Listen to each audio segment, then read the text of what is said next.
9e épreuve du championnat du monde qui s'est déroulée le week-end dernier en France sur le magnifique tracé de Saint-Jean-d'Angély. Avec nous Frédéric Bollé, un des favoris de cette catégorie. Frédéric, on a l'habitude de dire que la catégorie 250 est celle où l'on retrouve les meilleurs pilotes, la catégorie la plus relevée. Pourquoi? Oui, effectivement, c'est vrai que le 250 maintenant on peut le comparer à la Formule 1 du motocross. Pourquoi? Parce que les importateurs, les fabricants se concentrent essentiellement sur cette catégorie. Je pense que c'est la plus facile d'accès au grand public, donc tout le monde regarde cette catégorie. Pour un pilote français, participer à un Grand Prix devant son public, ça met une pression supplémentaire ou pas? C'est vrai que ça met une pression un peu plus forte que la normale. Bon, maintenant, ça peut être la bonne pression. En tout cas, moi, ce week-end, ça s'est pas trop mal passé. Du moins, avec le mois que je viens de passer, ça a été très dur. Donc, ce week-end, je sors un peu du tunnel. Donc ça a été, on peut dire, ça a été la bonne pression pour David aussi, puisqu'il gagne le Grand Prix. Donc pour tous les Français, c'est la bonne pression. Eh bien justement, Frédéric, puisque vous parlez de David Villemain, un des autres favoris de cette catégorie 250, je vous propose de faire un peu mieux sa connaissance, puisque Mustapha Keraz l'a rencontré pour nous.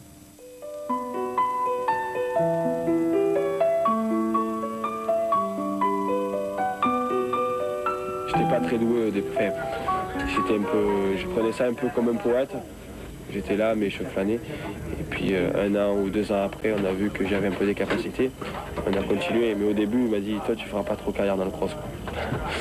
C'est ici qu'il a fait ses premiers tours de roue, où il a découvert la moto, et le motocross en particulier. En fait, on s'est rendu compte qu'il avait un côté autodidacte où il apprenait seul.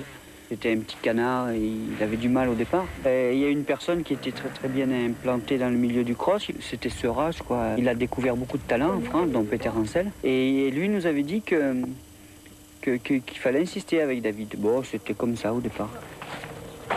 Que ce soit chez lui, dans le sud, sur la piste d'entraînement de ses débuts à Berlétan, ou bien dans les paddocks avant un Grand Prix, David Villemain signe toujours autant d'autographes.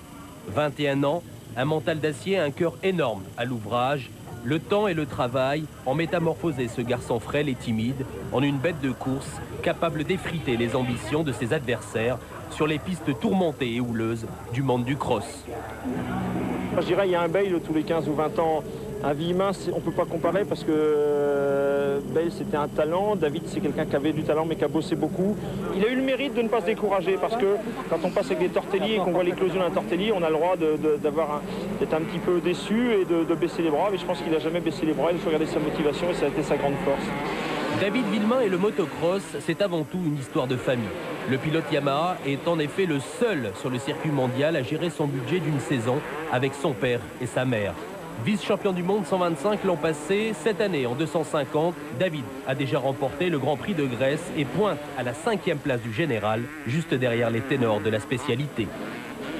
Nous, on est obligé de réussir. On est condamné à réussir. Parce qu'on a cette épée de Damoclès au-dessus de la tête, c'est le père qui prend les décisions. Donc les regards sont peut-être un peu plus tournés vers nous et le droit à l'erreur est nul, quoi. Je veux dire, ça c'est assez difficile à supporter. Je veux dire, mais tant que les décisions sont bonnes et que David progresse, bon, on le fait, quoi. Je veux dire, mais quand on prend une décision, elle est peut-être un peu plus mûrie que dans un autre team, quoi. Mon rôle principal, l'administratif, l'intendance et les chronos. Parce qu'à la fin de la manche, j'ai le classement et je peux sortir tous les tours de tous les pilotes et on peut les analyser. Analyser, décortiquer, commenter, les après-courses de David sont souvent des moments douloureux, surtout quand ce dernier n'est pas exact au rendez-vous. Le père donne alors le ton. Ouais. C'était évident, quand c'est arrêté, je lui ai dit mais tu feras jamais un chrono en roulant comme ça, c'est pas possible. Et il faisait pas un chrono, il roulait, c'était la promenade. Il doit régler tes problèmes, je veux dire. Tu as un exercice qui est la course et un exercice qui sont les chronos. Je veux dire, exercice chrono, il a toujours été bon, là il y a un problème. Je veux dire, donc il faut rectifier le tir. De toute façon, mon père n'est pas un ennemi, il est là pour être un allié et pour m'aider dans tous mes choix. Et comme il a beaucoup d'expérience, je pense qu'il m'indique depuis le plus jeune âge tout ce qu'il faut faire et ne pas faire, évidemment. Et pour l'instant, ça marche, donc il n'y a pas de raison de changer.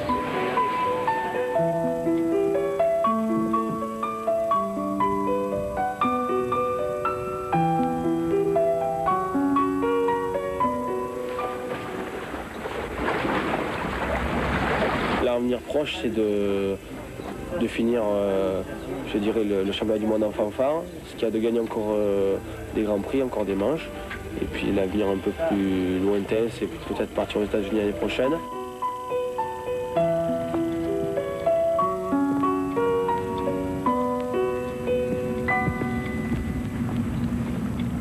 David Villemain qui a réalisé le 9e temps des essais. Frédéric Bollé, lui, s'est qualifié en 7e position. Et le meilleur temps de cette séance qualificative a été réalisé par l'Américain Ryan Hughes. Hughes, que l'on retrouve sur la grille de départ de ce 9e Grand Prix de la saison. Ça veut dire qu'on attaque la 2e partie de la saison. Il y a 16 Grands Prix à disputer en 99. Et tout de suite, le départ.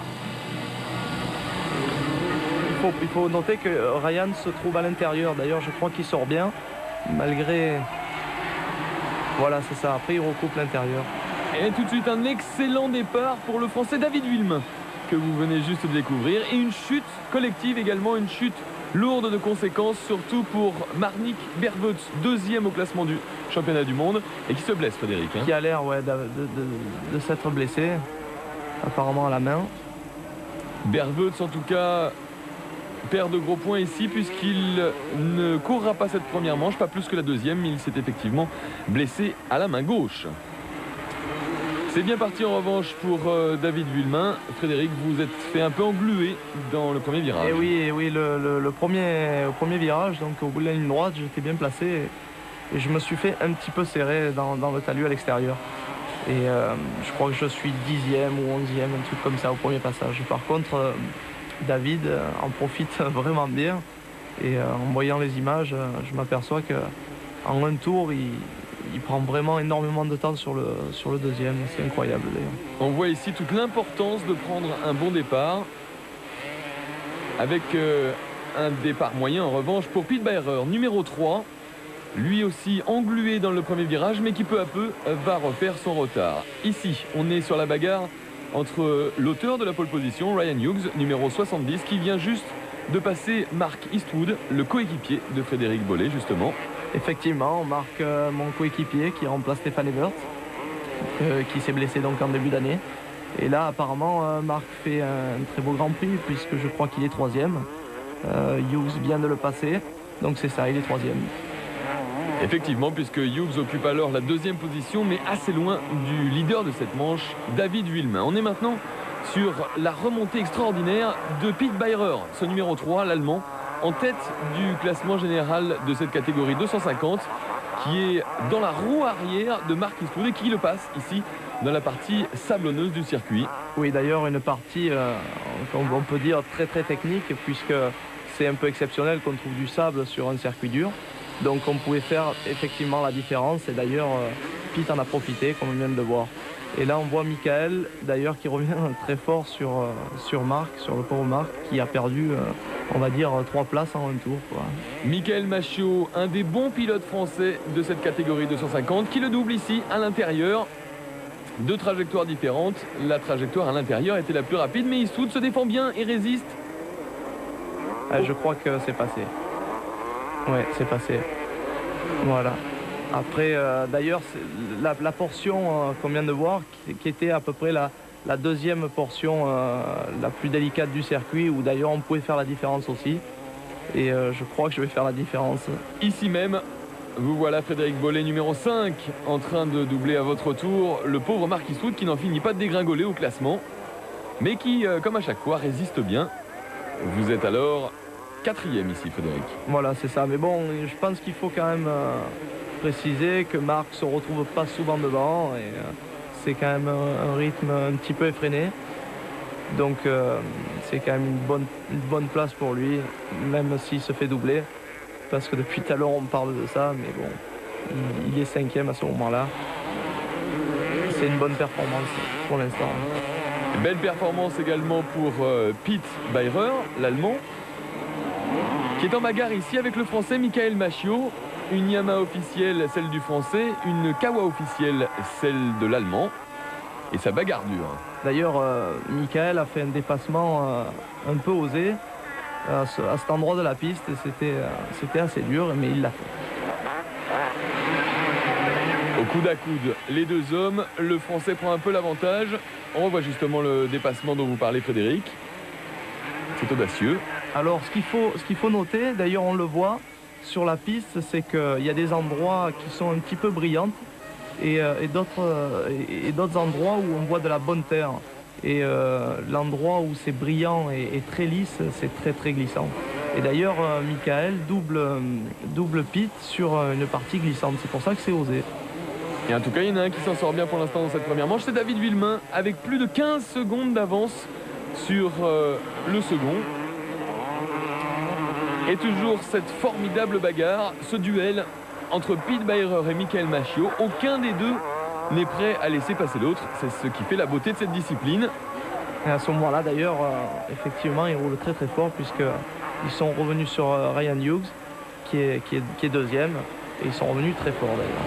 C'est la bagarre pour la 3e place et peut-être même pour la 2e, avec Hughes qui a été rejoint par Machiot, le numéro 8, et par Beirer, le numéro 3.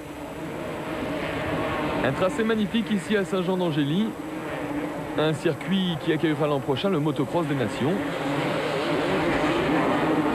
Oui, d'ailleurs, c'est vrai que on peut préciser qu'il y a eu beaucoup de travaux faits sur le circuit, notamment dans le parcoureur, sur l'infrastructure du circuit et sur le circuit même où ils ont rajouté énormément de terre.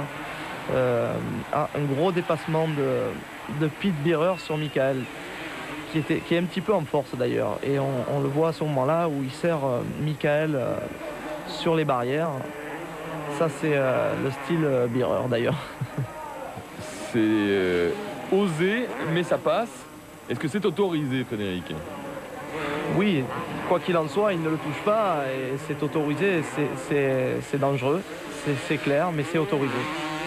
C'est un petit peu difficile, voilà, on le revoit et il le sert vraiment dans le talus. Il vient carrément s'appuyer sur lui. Bon, c'est autorisé. Et en tout cas, ça paye pour l'Allemand qui prend ici la 3e position. Vous, Frédéric, vous êtes à peine plus loin à ce moment-là. Alors oui, effectivement, je suis donc 5e. Et c'est une position un petit peu dure par rapport aux deux hommes devant moi qui sont Beirer et Machiot, parce qu'à ce moment-là, ils roulent très fort. D'ailleurs, chute de Pete à ce moment-là. Et justement, c'est sur cette fameuse partie glissante. Je pense qu'il a pris un petit peu trop de risques. Regardez, on le voit bien, il essaie de recouper l'intérieur et il glisse. Alors que Michael va s'appuyer quant à lui dans l'extérieur, qui d'ailleurs fait une petite erreur aussi. Et bien justement, on vous voit ici Frédéric Bollé en train de revenir sur les hommes qui sont devant vous. Il reste alors 4 tours. Oui, c'est ça, il y a 4 tours et j'ai eu un petit problème de panotage ce week-end. Et j'étais pas très bien renseigné. Mais bon, il faut dire que sur la direction de course, je ne regardais pas trop. Ça m'a porté un peu préjudice. Bon, enfin, en tout cas, je reviens effectivement assez vite. Je pense que Beirer, à ce moment-là, mettait beaucoup la pression sur les deux pilotes devant et faisait augmenter le rythme. Et c'est peut-être pour ça que je reviens fort quand Beirer tombe. Beirer qui, malgré tout, pourra repartir pour terminer en 5e position. Est-ce que c'est motivant, Frédéric, de voir le pilote qui est juste devant et de sentir qu'on se rapproche? Alors oui, effectivement, c'est beaucoup plus intéressant de rouler à plusieurs que seul. Et là, en l'occurrence, je reviens donc sur Michael. Donc j'ai un point de repère et je peux me décaler sur des trajectoires meilleures vis-à-vis de lui. Et c'est peut-être pour ça d'ailleurs que je reviens sur lui. Effectivement, puisque en moins de 2 tours, vous allez recoller sur les deux hommes qui sont devant vous, en l'occurrence le numéro 70 Ryan Hughes et le numéro 8 Michael Machiot, recollés mais malheureusement sans pouvoir les doubler.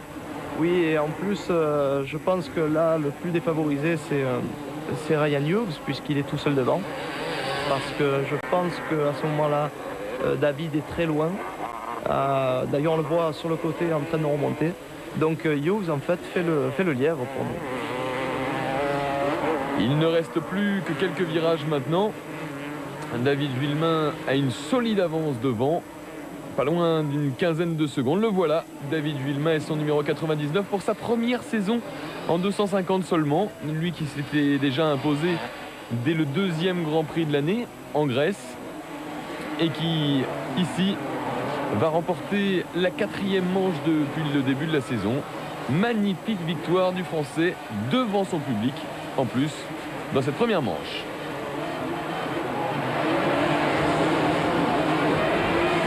Aujourd'hui, le départ était très important, donc c'est pour ça que j'ai eu à cœur de bien partir, j'ai réussi. Donc maintenant, il va falloir essayer de refaire en deuxième manche la même chose, mais bon, il n'y a que 50% de fait, j'espère faire les autres 50% très bien. Voilà donc le classement de cette première manche avec la victoire de David Villemain, deuxième Ryan Hughes, troisième Michael Machiot, quatrième Frédéric Bollé et cinquième Pete Beirer. Voilà, c'est la fin de cette première manche. Tout de suite, on marque une petite pause de publicité et on se retrouve juste après pour la suite de ce Grand Prix d'Europe à Saint-Jean-d'Angély. Toujours du motocross avec le Grand Prix d'Europe 250 à Saint-Jean-d'Angély. Entre les deux manches, les pilotes disposent d'environ 2 heures. Mustapha Keraz a enquêté pour savoir ce que les pilotes faisaient pendant ce laps de temps. Après 45 premières minutes de rodéo infernal, les pilotes de motocross rejoignent leur paddock et ont 2 heures pour remettre d'aplomb la mécanique humaine et leurs chevaux d'acier. Les premiers soins vont à la moto qui est nettoyée puis séchée. Quant aux pilotes, chacun occupe son temps comme il le souhaite. J'en ai pas tellement 8 qu'on n'a pas trop le temps de faire quoi que ce soit. Je me repose, je prépare mes lunettes, enfin, je vérifie si elles sont bien prêtes pour la deuxième manche. Pour ma part, je me change d'habit, je me relaxe un peu pendant une demi-heure, je bois énormément, mais je ne fais pas de vélo, tout ça comme beaucoup d'autres pilotes. Pete Beirer, l'Allemand, leader de ce championnat du monde, décompresse sur un vélo en lisant le classement de la première manche. Les pneumatiques ne sont pas oubliés pour autant, surtout quand le temps est incertain. Le choix devient vite draconien, réglage et minutie dans les stands, sous les regards d'un public passionné. On essaye de calculer les erreurs qui a pu se passer dans la première manche pour éviter de les refaire dans la seconde. Et puis s'il y a aussi à faire des réglages au niveau moto. Puis c'est déjà le retour dans l'arène pour encore 45 minutes d'acrobatie. 2 heures avant le début de cette deuxième manche, Frédéric, vous faites quoi pendant ce laps de temps? Essentiellement, on se concentre, ça c'est sûr. Bon, il y a une petite partie récupération, on s'alimente, on boit beaucoup, et puis après reconcentration, échauffement. En fait, c'est 2 heures, mais c'est très très rapide. Oui, c'est ça, c'est quelque chose où on a l'impression qu'on repart quasiment tout de suite. À peu près, et d'ailleurs, c'est que mieux, parce que entre ces deux manches, on peut donc se décontracter, mais on peut stresser aussi. J'ai un petit peu tendance à stresser, donc moi, je préfère repartir de suite, et plus je suis chaud, et mieux c'est, donc c'est 2 heures très très court. Alors, je sais que vous faites du vélo également entre les deux manches. C'est un secret, ça ou... Non, non, je pense pas. Non, c'est pas un secret. C'est un problème physiologique, et je pense que tout le monde d'ailleurs a le même problème. C'est uniquement pour récupérer, c'est tout. Et c'est un vélo d'appartement? Un vélo d'appartement, tout simplement. Un vélo d'appartement pendant combien de temps? À peu près, c'est 10 minutes de récupération, 10 minutes d'échauffement. Avant le début de la deuxième manche. Voilà, c'est ça. Eh bien justement, on la voit tout de suite, cette deuxième manche. À nouveau 45 minutes plus 2 tours pour cette seconde manche du Grand Prix d'Europe. Et tout de suite le départ pour tous ces pilotes avec Michael Machiot qui sort très bien de la grille mais qui manque de tomber. Et c'est encore une fois David Villemain qui sort le mieux mais qui fait chuter Ryan Hughes. On ne va pas tarder à le voir au ralenti. Et tout de suite, on voit Villemain devant avec son numéro 99. Juste derrière, il y a Michael Machiot. Frédéric, vous êtes un peu plus loin. Oui, j'ai pris un très mauvais départ la deuxième manche. Je crois que je sors 7 ou 8. Et je me suis bien faufilé d'ailleurs dans le premier tour. Alors là, on le voit sur le ralenti. Effectivement, David accroche Ryan Hughes par l'extérieur. Et Hughes est donc à terre, mais peut repartir. Devant, c'est encore une fois David Villemain qui mène la course, mais avec un peu moins de facilité qu'en première manche, car il a juste derrière lui Michael Machiot qui reste au contact. En troisième position, c'est l'Italien Bellometti. qui, comme lors de la première manche, va tenter de faire le trou. Mais cette fois, ce sera moins facile pour le Français. Pete Beirer est placé en 4e position, donc il est mieux parti que la première manche. Et il faut noter que Thierry Bettis a fait un très très bon départ et se retrouve 5e à ce moment-là. À nouveau une chute pour Ryan Hughes, l'auteur de la pole position, décidément pas très chanceux dans cette seconde manche. Qui tombe d'ailleurs avec Leon Gisbergs. Je pense que c'est Gisbergs qui fait l'erreur, voilà, et qui rebondit en fait à la réception de la table et vient taper dans Ryan Hughes. Alors chute de Michael. Michael Machiot à terre, lui qui occupait la 2e position. D'ailleurs un endroit très technique du circuit qui était un petit peu en dévers et très très très glissant. C'est peut-être pour ça d'ailleurs qu'il chute, parce que c'était plus glissant que la première manche. Le circuit avait séché et il s'est peut-être fait surprendre par la partie sèche de la piste. La bonne affaire du coup pour David Villemain, qui respire un peu après cette chute de Michael Machiot. Un peu d'air pour le Français, qui en profite pour s'échapper un peu. Mais derrière, il y a beaucoup de monde. Avec vous ici, Frédéric Bollé, en bagarre avec Thierry Bettis, le numéro 30. Et à peine plus loin devant, l'Italien Bellometti. Et ici, ça passe pour vous. Voilà, c'était un très très gros freinage et c'était une partie du circuit où j'étais très rapide. Je crois que j'avais le meilleur partiel, donc c'était en fait à ce moment-là que je pouvais faire la différence. Vous êtes alors 4e. Devant vous, il y a l'Italien Bellometti qui va vous créer bien des soucis. C'est le coéquipier de Michael Machiot, qui dispose donc lui aussi d'une Yamaha officielle. Et qui prend de très bons départs aussi, comme Michael. Je pense qu'ils ont de très très bonnes motos aussi. Et puis bon, il sait l'utiliser comme il faut pour le départ. C'est, comme on le disait, une chose très importante au départ, quoi qu'il en soit. Et ce week-end, là je fais une petite erreur d'ailleurs. J'ai failli tomber même. Oui, comme on le disait, le départ est tellement important en cross. C'est à peu près 50% de la manche. On peut le voir avec Thierry Bettis, qui avait fait, je crois, aux alentours de la 20e position au qualif et qui se retrouve 6e, 5e. Thierry Bettis qui ne participe pas à l'intégralité du championnat du monde, mais qui réussit en tout cas pour l'instant une très belle course. Toujours dans la roue de l'Italien Bellometti qui résiste bien. Et là, il faut trouver la faille, Frédéric. Oui, effectivement, Bellometti résistait vraiment très fort aux attaques que je portais, parce que j'en portais vraiment beaucoup. J'ai essayé dans tous les sens et en fait, j'ai profité d'une petite erreur de Bellometti un petit peu plus tard. Alors là, j'essaye de l'attaquer à l'intérieur, mais c'était vraiment très glissant et je ne voulais pas prendre de risque de tomber. D'ailleurs, Thierry en profite de prendre ma roue et pour revenir sur Bellometti. D'ailleurs, il est très très près de moi. Un Italien coriace qui se défend bien. Et alors là, il faut trouver la faille, trouver la bonne trajectoire qui va permettre de passer. Alors là, je vais essayer de le passer dans la partie donc où j'étais assez rapide. Mais ça ne passe pas. Je crois que Bellometti me repasse en montant. Voilà, c'est ça. Avec l'élan, il est un petit peu plus vite. C'est toujours le dilemme de savoir si on prend l'intérieur du virage, mais sans pouvoir profiter de l'appui, ou prendre l'extérieur et là profiter de l'appui et mieux se relancer pour la côte qui suit. Oui, effectivement. Et en fait, en deuxième manche, ça avait un petit peu évolué. Et la piste était donc plus sèche, comme je l'ai dit. Et j'avais gardé ma trajectoire de la première manche, donc c'était difficile de faire la différence. L'Italien résiste toujours, mais on vous sent de plus en plus menaçant, toujours sous le regard de Thierry Bettis. Ah, Thierry est vraiment très proche de moi. Et d'ailleurs, à un moment donné, je l'ai senti, j'ai entendu son moteur. Et il a fallu que je passe absolument. Là, je crois que je passe Bellométy à ce moment-là, voilà.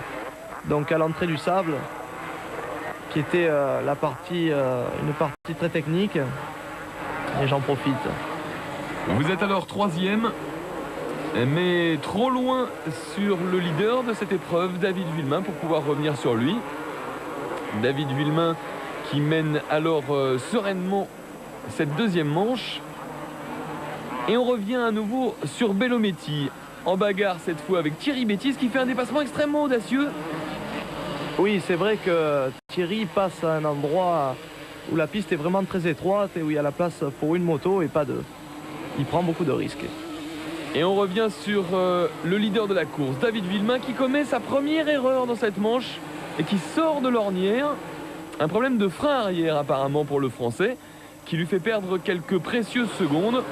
Oui, je pense qu'en fait, un bout de terre ou peut-être une pierre vient coincer la pédale de frein freinée. On le voit là sur le ralenti, voilà. Et là, il a le frein qui est complètement bloqué. C'est pour ça qu'il met des coups de pied dans la pédale de frein pour essayer de la débloquer. Qui au passage, il emporte une banderole. Et Vuillemin repart en tête, mais il a perdu du temps sur le deuxième, Pete Beirer, que voilà. Qui du coup reprend confiance et grignote le retard qu'il avait sur le Français, peu à peu. Et comme on l'expliquait tout à l'heure, cette fois c'est lui qui est en confiance. Voilà, toujours ce fameux point de mire. Et il a vu que David avait commis l'erreur. Et il voit surtout qu'il revient bien sur lui, quoi. Et dès lors, Vuillemin va en plus perdre un petit peu son sang-froid et multiplier les erreurs avec la pression que l'Allemand va mettre sur lui. On voit ici Vuillemin qui se retourne.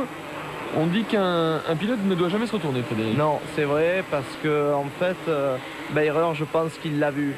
Il a vu que David se retournait. Il refait d'ailleurs une erreur, David. Un petit peu, il perd un peu son sang-froid, je pense. Et on peut le voir, Beirer est revenu très fort en un tour.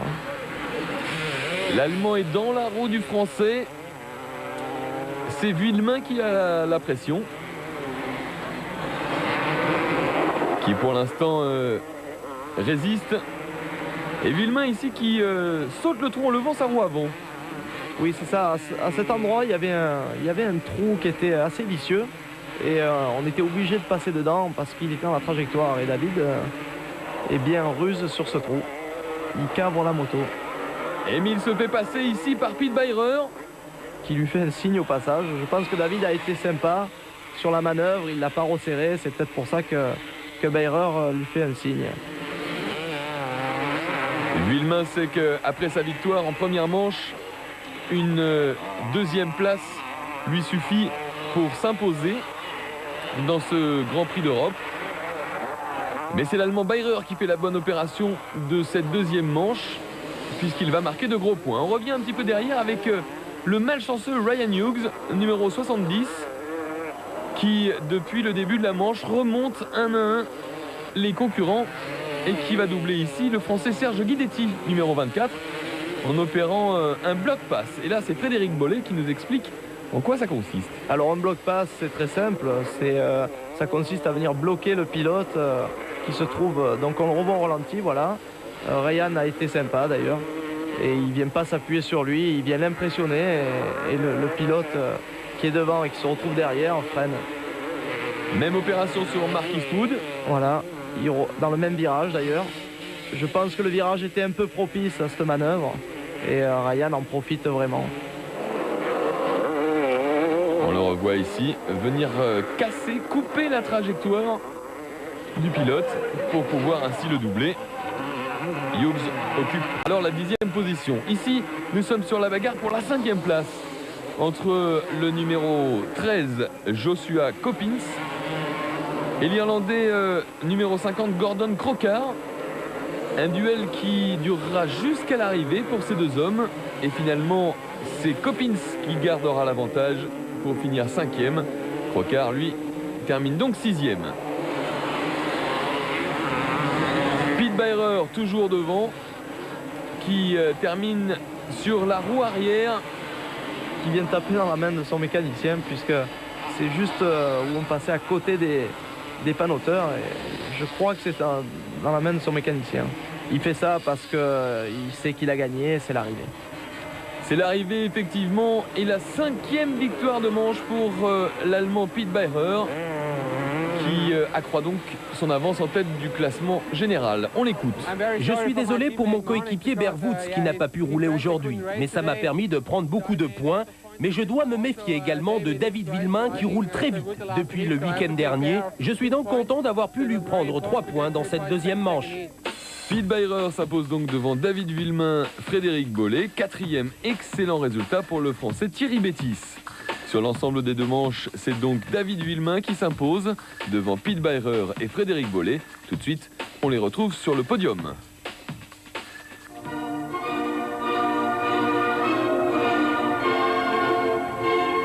La joie et l'émotion pour tout le clan Villemin. Tout de suite, on écoute David. J'ai pas fait ce qu'il fallait hier aux essais, j'ai eu des petits problèmes. Et puis j'ai bien redressé la barre en faisant 2 bons départs et en étant très rapide dans les premiers tours. Surtout en première manche, j'ai gagné assez facilement. Deuxièmement, j'ai eu des petits problèmes et ce qui m'a un peu arrêté dans mon élan. Et bon, j'ai fait 2e, j'ai gagné le Grand Prix au général. Donc je suis vraiment très satisfait de cette victoire. Moi je suis ici, vous savez, pour faire de mon mieux, de faire plaisir à tout le monde. Surtout me faire plaisir à moi. C'est-à-dire de gagner des courses, de partir en tête, de me battre avec les meilleurs. Et en fait, le championnat, je ne regarde pas trop, je ne suis pas très mathématicien, je ne calcule pas les points entre chaque manche. J'essaye de surtout me concentrer sur mon pilotage et puis surtout de prendre du plaisir, quoi. Au classement du championnat du monde, l'Allemand Beirer prend un peu d'avance avec maintenant 262 points. Bert Woets conserve sa 2e position, Bollé 3e avec 216 points. Et puis Villemin remonte en 4e position. Grand Prix suivant dès le week-end prochain en Belgique. Frédéric. Oui, j'y serai. Ça sera le 10e Grand Prix. Et ça sera un Grand Prix très difficile puisqu'un circuit très technique. Merci Frédéric, bonsoir à tous et bonsoir à vous. Merci beaucoup et bonsoir.